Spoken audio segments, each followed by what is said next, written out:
Well, we want to talk a little bit about our work and life at BeLoved Asheville, but we really want to tell you the story of how love got in our bones. How love got in our bones. And I decided this was the perfect place to tell this story because I know as a practice that y'all love to come together and have love feasts. That's the rumor. So I thought we're in the perfect place to talk about how love got in our bones. And so we want to tell you a little bit about BeLoved Asheville. So I'm going to let Adrienne tell you a little bit about our mission, and then we're going to sort of hop in here and popcorn a little bit. So BeLoved Asheville is about building community and transforming our city and our world through the power of love.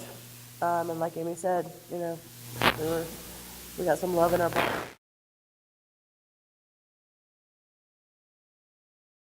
So for me, I'm from Mexico, so English is my second language. So for me, BeLoved Asheville is like, I don't know if you like art. Sometimes I walk in a gallery and I start looking different type of art, and I stop in the abstract art.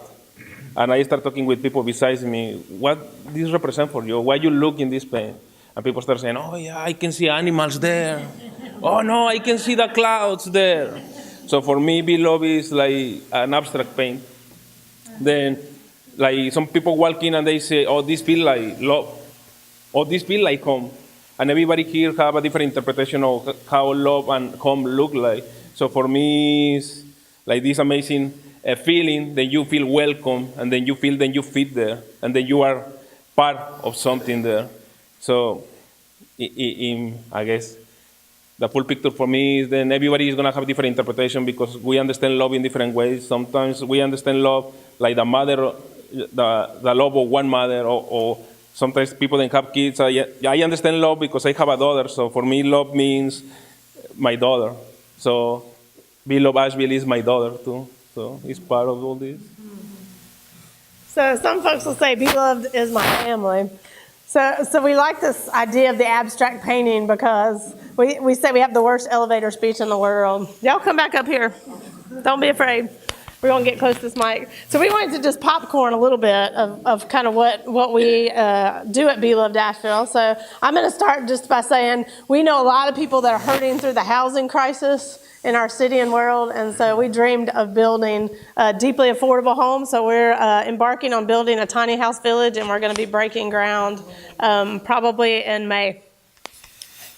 So we also know that there's a lot of folks on the street, and there's a lot of folks that don't have access to health care. And so we have created a way for free health care on the street. We have the first homeless street medic team in the country. Like I say, I like art, so we do a lot of community art, and with art we try to promote a lot of different cultures. So we have a community center in the middle of downtown of Asheville, and we offer the space for people that don't have access to have a studio or a gallery. And so we have cultural events in a way to promote some kind of history or culture that our kids not receiving here. Like when our kids go into the school, they are receiving only one type of history. So our kids is growing without identity. So one of the missions that we have is to start teaching history that they never gonna receive here. And for the kids growing with identity, and like in Thanksgiving we make like 1,000 tamales. And kids, Latinx kids was helping us to make the tamales. Kids that never have the opportunity to really learn about their own food and about their own history. So we have paper there in this table with some of the history that we teach to kids, and like I say, it's for they to feel alone. In this time, then, it's a lot of hate in media. Like we want to give today a space, then they feel welcome and then they feel love. So we do a lot of anti-racist organizing, working around racial justice. And so one of the things that I did as a pastor is walk with the family of Jerry Williams, who is an African-American man that was shot and killed by our police department in Asheville, and I preached his funeral. And it was very, very moving and powerful. And so we've done a lot of work around that, and actually worked together with the NAACP to open up our police data to transparency. So now our city publishes a lot of the police data on their website, so we can see And one of the things that we say is that we want this to be done in love, because we want folks to be actually practicing the things that they say that they're doing. So we want servants of the people to protect and serve. And so we're able, through the data, to look for patterns of problems so that we can create solutions together. So I grew up Lutheran, and my life kind of took me in different religious and spiritual avenues after that. And one thing that's kind of circled back around is that the church that I grew up in is now going to donate their 15-passenger van to us. And so that is going to go into the work of being able to transport some of the kids that Pankho was talking about from the community to the community center that don't have access, or that their parents are too scared to come downtown. And so we do a lot of kids justice work as well, because we know that kids are, and Amy always says that people tend to say kids are the future, and the saying is that kids are the now. And so we really want to work on making sure that we emphasize, kids are the new movement. And so we're really focusing down on making sure that kids have access to what they need to grow in this society. Yeah, like I say, I grew up being Catholic, so I remember these days when the pastor was saying that everybody's gonna die and we're gonna go to the sky. And I always was thinking, why in this time? I'm only 10. Why wait another 20 years more? And so these are for I start being very afraid. So for me, in my brain was like going to church Sunday was like very painful. Thinking, I don't want to be there. They're gonna scare me. They're gonna make me feel like then it's very close to the time to everybody's gonna die. So I decided to not be a religious person no more when I was 13. And like I said, I not believe for a long time in religion until I find BeLoved, because they show me there is a way, the way the church is supposed to be. Then it's action, like you were saying before. Then it's action. And it's not talking and reading books or whatever, it's more about action. So this takes us to that. Really, I don't think then it's very important, or history, only something that is the same important is, or why? Why? This is the question. Why we are doing this. So we want to tell you about the whys, our whys, because everybody has a why. So I'm going to let you think about that. What is your why? So I'm going to tell you real quickly what is our why, and how do we take a table and paint it blue? How do we take a problem like we have the city senior center across the street, and we learned that 9 out of 10 elders in North Carolina lives in poverty. We created free farmers markets for elders. Or how, when the ice raids were happening in our city, we mobilized people for 7 days, 16-hour days, getting food and know your rights information out to about 1,000 people who were literally trapped in their homes and weren't leaving and didn't have food and diapers and formula. So these are the things that we look at in the world and we say, okay, how do we bring the power of love? How do we bring the power of our faith to bear in this moment, in this way? And so I'm going to tell you how that started for me. I was a young 19-year-old, and I went with a group from my college to New York City. He sat on the steps of a locked church, and he looked deeply into my eyes. I was a young person from Spartanburg, South Carolina, had never seen the likes of New York City, but something jarred me that night.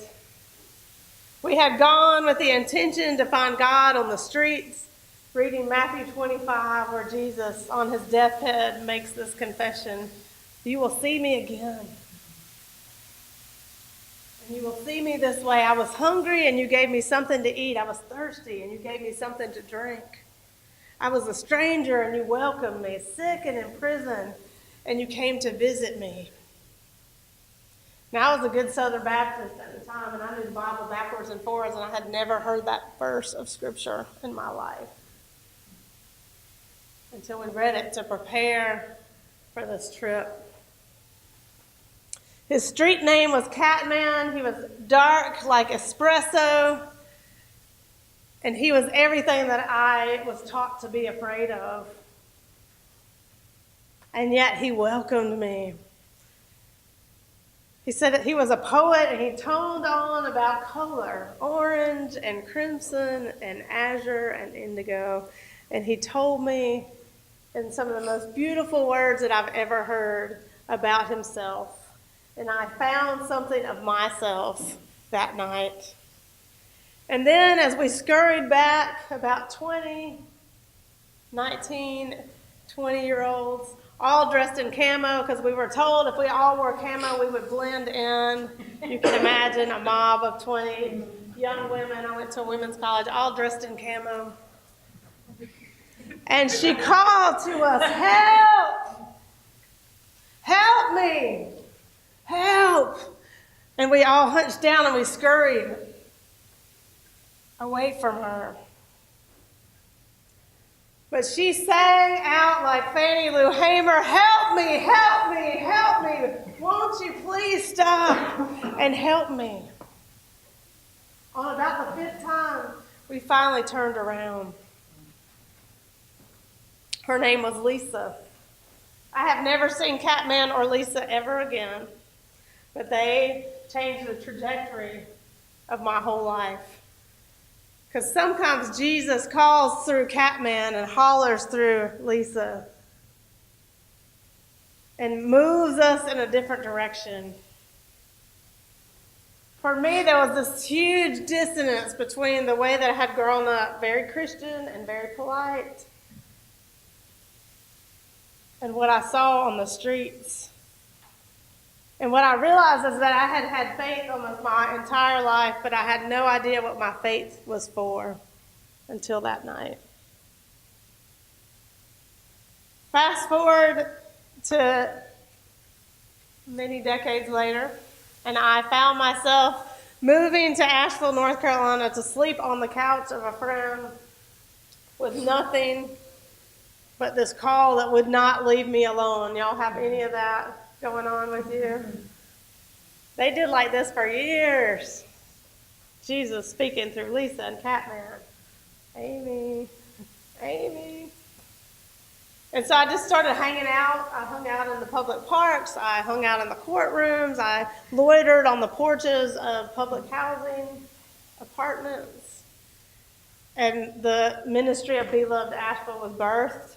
Eventually, I moved into a 118-year-old house, tore down the 2x4s that were across all the windows, and about 12 no trespassing signs that garnered the front of the house, and began to welcome people through the door.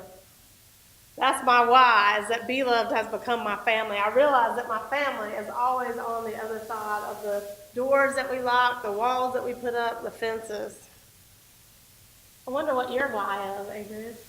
So my why came kind of later in life, after growing up thinking that I wanted to be a chef and also having this love for people. And so my grandmother kind of talked me out of being a chef. And so it's interesting that I ended up eating dry ramen noodles out of the trunk of my car while I lived in the hospital parking deck in my car. And so it was interesting that, for me, having this dream of being with people and making people happy through food, I was eating the cheapest food that there possibly could be, without water even, and being super alone. And so from that experience, I decided that, I needed to be around people and I needed to do something with my life. And so I went back to school, to UNCA, and I started studying anthropology, which was also kind of a desire for me at a younger age. And so through the study of people and some service learning work I did at UNCA, I stumbled across BeLoved. And I had worked at another organization that was focused on housing folks from the street, but there was a disconnect of relationship. And so that was, after living in my car alone, that was something that I was really yearning for, the community. And so once I stepped into BeLoved, like Pancho was saying, when you, walking in and feeling that welcome and that love and just the culture of being around all different kinds of people. It's not just folks from the street. It's people that are like neighbors, and feeling that disconnect from what a neighborhood felt like when I was growing up. And so I just felt that through the farmers market, and on Sunday when when the house was open to a lot of people. And so that's kind of how I came into the world of BeLoved. And I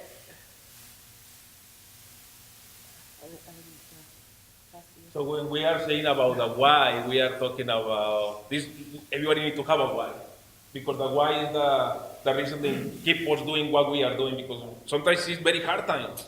Then you want to say, "Oh no, I'm not doing this no more. It's too hard. I'm very tired. Oh no, I don't see results. All this kind of thing." So the why is that thing that keep you motivated. And when you think that you don't want to do this no more, you back and you read your why. Oh, this is why I'm doing this. So one of the reasons that I'm doing my why is kids. Imagine kids growing up in this country about going to the school and think that maybe they can be killed there because it's a lot of guns. Or kids going to the school and think that maybe they're not going to see the parents because the parents is going to be deported. Now, what kind of generation is growing? So for me, my why is we need to make a better world for the kids. Because I grown up in a very, very beautiful time that you can go out and hang out with your friends and play outside. And you was not worried about all this stuff that is happening now. And the less that we can do is try to make this world a good place for these new generations to live. So this is my why. And this is the why that I remember all the time. When I say, oh no, I'm very tired, oh no, it's whatever, it's my excuse for not do the thing. My why take me back to do the thing. So one of the things that we did is we had a conversation last night about like why did we settle in this intentional community? What was our why for being together? And we all said our why was we all believe in the power of community. That we all believe that this is the best way that anybody could live, and we want to create beautiful community wherever we go.